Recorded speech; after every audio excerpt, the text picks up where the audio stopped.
Hello friends, this is Ranveer Rathore. Friends, मैं आप सबका अगेन वेलकम करता हूं अपने यूट्यूब चैनल पे। लास्ट वीडियो में मैंने फ्रेंड्स बात की थी शिवनादर यूनिवर्सिटी के बारे में। आज मैं एक और कॉलेज के बारे में बात करूंगा जो दिल्ली एनसीआर में ही बेस्ड है, क्योंकि शिवनादर भी आपका ग्रेटर नोएडा में बेस्ड है। और आज मैं नोएडा के एक बहुत ही टॉप इंजीनियरिंग कॉलेज के बारे में बात करूंगा जो कि बहुत सारे इंजीनियरिंग एस्पिरेंट्स और खास के दिल्ली एंड दिल्ली एनसीआर के स्टूडेंट्स की पहली पसंद होती है। कॉलेज का नाम है JP institute of information technology, JP Noida जिसको बोलते हैं।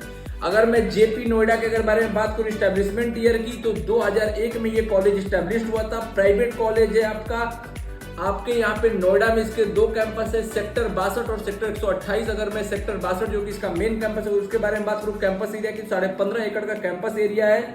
जेपी के टोटल 4 कैंपस है। नोएडा में आपका 2 कैंपस, सेक्टर 62 सेक्टर 128, दूसरा आपका जेयूईटी गुना, तीसरा जेयूआईटी सोलन और चौथा जेयूए अनूप शहर। ये टोटल इसके 5 कैंपस है, बट नोएडा में सेक्टर 62 सेक्टर 28 को एक ही कैंपस माना जाता है। लेकिन इस तरह टोटल देखेंगे तो 5 कैंपस है, बट दोनों को एक ही कैंपस माना जाता है, इसलिए इसको जेपी को टोटल 4 कैंपस बोला जाता है। नोएडा में सेक्टर 62 सेक्टर 128, जेयूईटी गुना, जेयूआईटी सोलन और जेयूए अनूप शहर। एनएफ रैंकिंग के बारे में बात करिए तो 96 रैंकिंग है इसकी इंजीनियरिंग में, आपको ये एनएफ रैंकिंग है। कनेक्टिविटी की बात की जाए तो 37 kilometre from Indira Gandhi international airport और गाजियाबाद जंक्शन रेलवे स्टेशन से 9 किलोमीटर और 19 kilometre from new Delhi railway station. अगर मैं फीस स्ट्रक्चर के बारे में बात करूं जेपी नोएडा की, तो टोटल ट्यूशन फीस आपकी 4 साल की तकरीबन 11 लाख रुपए की पड़ती है। अगर हॉस्टल और मेस इंक्लूड कर दोगे तो 18 लाख रुपए तक का खर्चा पड़ेगा। जेयूईटी गुना के बारे में बात करूं तो 8 लाख का अगर इसका ट्यूशन फीस 4 साल का और हॉस्टल मिला दोगे तो आपका 13 लाख तक का खर्चा पड़ेगा। जेयूआईटी सोलन के अगर बारे में बात करूं तो 10 लाख रुपए तक का ट्यूशन फीस और 14 से 15 लाख रुपए तक अगर मिला दोगे, हॉस्टल और मेस मिला दोगे तो 14 से 15 लाख तक का खर्चा पड़ेगा। स्कॉलरशिप के बारे में बात करूंगी, कौन कौन से स्कॉलरशिप आपको जेपी नोएडा में मिल सकते हैं। तो अगर आपका जेई में ऑल इंडिया रैंक 1000 के अंदर रहेगा तो आपको 100% स्कॉलरशिप मिलेगी। अगर आपका पेरेंट इनकम 1.5 लाख से कम है तो आपको फिर मेरिट कम मीन्स स्कॉलरशिप मिलेगी। और आपका अगर 7 पॉइंटर रहता है हर सेमेस्टर में तो आपको फिर कॉलेज की तरफ से अलग से स्कॉलरशिप दिया जाता है और स्टेट गवर्नमेंट की तरफ से भी यहाँ पे स्कॉलरशिप मिलती है।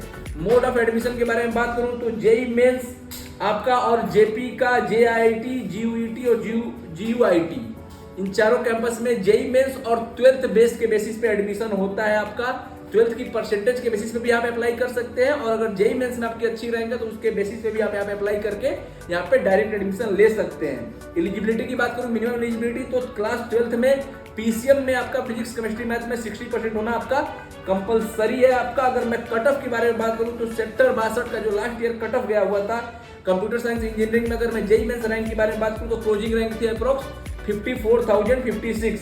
ईसी ब्रांच के बारे में बात करूं तो 1,36,3,608 और अगर मैं आईटी ब्रांच के बारे में बात करूं तो 59,407। अगर मैं बात करूं 5 इयर्स इंटीग्रेटेड एमटेक कोर्स की तो आपका 1 लाख रैंक गया था सीएससी के लिए और ईसी के लिए आपका तकरीबन 2 लाख रैंक गया हुआ था।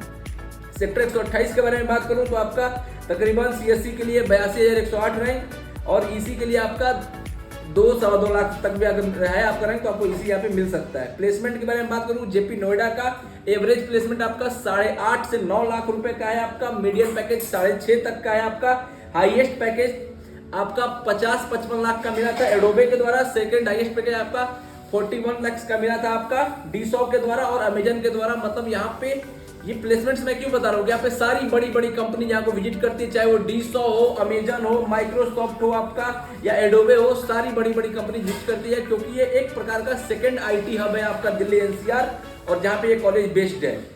तो सिंपल सी बात है भाई, जेपी नोएडा अगर आप दिल्ली एनसीआर में पढ़ना चाहते हैं तो जेपी नोएडा आपकी पहली प्रिफर्ड कॉलेज होना चाहिए क्योंकि कॉलेज बहुत ही जबरदस्त है। आप देख सकते हैं यहाँ पे बहुत ही डिसेंट प्लेसमेंट अपॉर्चुनिटी और सबसे बड़ी बात स्टूडेंट इंटेक भी बहुत ज्यादा नहीं है। केवल सीएससी में तकरीबन 240 से लेकर 360 बच्चे का ही इंटेक है यहाँ पे। अटेंडेंस यहाँ पे 70% होना मैंडेटरी है। भाई देखो, कॉलेज लोग कंपेयर करते हैं सेक्टर 62 सेक्टर 128 नोएडा कैंपस का, दोनों कैंपस बिल्कुल सेम है मेरे भाई। दोनों के प्लेसमेंट कॉमन जगह पे ही होते हैं तो प्लेसमेंट में कोई दिक्कत नहीं है। फैकल्टीज भी आपके दोनों जगह के सेम फैकल्टीज हैं, दोनों के सेम लेवल के फैकल्टीज हैं, अच्छी फैकल्टीज है। तो आप यहाँ पे पढ़ सकते हो। अगर आप एक अच्छा placement after your BTech career चाहते हो, बीटेक कैरियर में अच्छा प्लेसमेंट, तो जेपी नोएडा में पढ़ सकते हो। और जेपी नोएडा के बारे में अगर और डिटेल में जानना हो, कुछ भी कंफ्यूजन हो जेपी नोएडा के रिलेटेड, तो मेरे स्क्रीन पे जो नंबर चल रहा है आप उस पर कॉल करिए, बस मुझसे बात करिए आप, या मुझे व्हाट्सअप भी कर सकते हो। मैं आपकी हर क्वेरी को पूरी तरह से सोल्व कर दूंगा। तो फ्रेंड्स मिलते हैं नेक्स्ट वीडियो में, तब तक के लिए tata bye bye, thank you.